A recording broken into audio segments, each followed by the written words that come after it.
ఈ 40 మంది రచయితలు కూడా మరి ఎలా రాశారు అంటే ఒక పుస్తకము రాయబడింది అనంటే ఆ పుస్తకం రాసినటువంటి వ్యక్తి పేరు ఆథర్ నేమ్ ఖచ్చితంగా మనకి బుక్ వెనకాల ఉంటుంది. సో కాబట్టి అదే విధంగా బైబిల్ గ్రంథాన్ని కూడా మనం గమనించినట్లయితే 40 మంది రచయితలు ఎలా రాశారు అంటే వాళ్ళకు ఉన్నటువంటి సొంత ఆలోచనల చేత రాశారా లేకపోతే ఎలా రాయబడింది అని అంటే మనకు బైబిల్లోనే కనుక మనం పరిశీలించినట్లయితే పేతురు రాసిన 2వ పత్రిక 1వ అధ్యాయం 20-21 వచనాలలో మనం గమనించినట్లయితే ఆ యొక్క 40 మంది రచయితలు కూడా పరిశుద్ధాత్మ ప్రేరేపణ ద్వారా అంటే పరిశుద్ధాత్ముడు వాళ్ళలో ఉండి రాసినట్టుగా మనకు కనిపిస్తుంది. పరిశుద్ధాత్మ ప్రేరేపణ చేత రాయబడినటువంటి ఈ యొక్క గ్రంథాన్ని మనం ఎందుకు చదవాలి?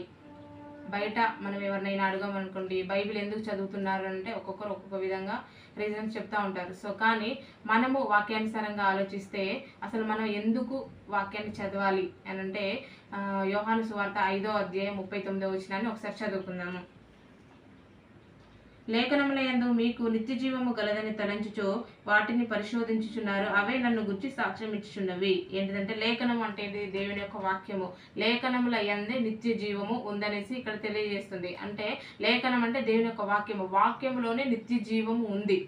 ఆ వాక్యంలోనే నిత్య జీవం ఉంది. కాబట్టి నిత్య జీవాన్ని మనం చేరుకోవాలంటే వాక్యాన్ని చదువుకోవాలి. వాక్యాన్ని ఎందుకు చదువుకోవాలి? బైబిల్ ఎందుకు చదువుకోవాలి అని అంటే మనకు ఏదో సమస్యలు తీరుతాయని, లేకపోతే ఎగ్జామ్లో మనం పాస్ కావాలని, లేకపోతే ఏదో ఒక రీజన్స్ పెట్టేసి మనం చదువుకోకూడదు.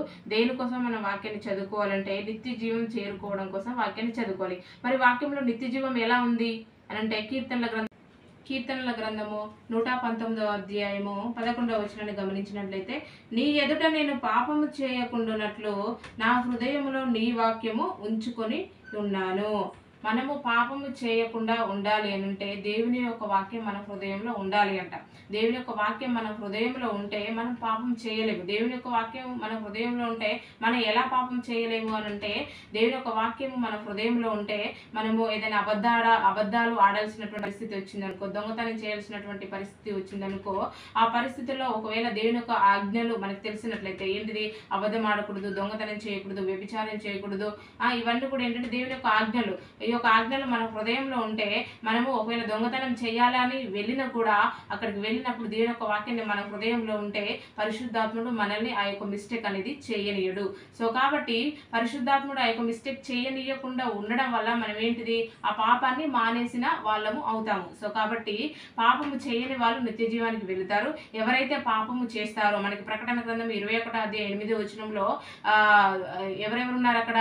అబద్ధికులు, దొంగలు, వ్యభిచారులు, నరహంతులు, వీళ్ళందరూ కూడా ఎవరు? వీళ్ళందరూ కూడా ఏంటి దేవుని యొక్క మాటకు లోబడకుండా ఇష్టానుసారంగా జీవించిన వాళ్ళందరూ కూడా ఎక్కడికి వెళ్ళినట్టుగా మనకు కనిపిస్తుంది అంటే నిత్య నరకానికి, 2వ మరణమైనటువంటి నరకానికి వెళ్ళినట్టుగా కనిపిస్తుంది. ఆ నరకం నుండి, ఆ యొక్క 2వ మరణం నుండి మనల్ని కాపాడేది ఏంటిదంటే దేవుని యొక్క వాక్యము. దేవుని యొక్క వాక్యం మన హృదయంలో ఉన్నప్పుడు మనం తప్పు చేయము. మనం తప్పు చేయనప్పుడు మనం నిత్య నరకానికి వెళ్ళేటువంటి అవకాశం లేదు.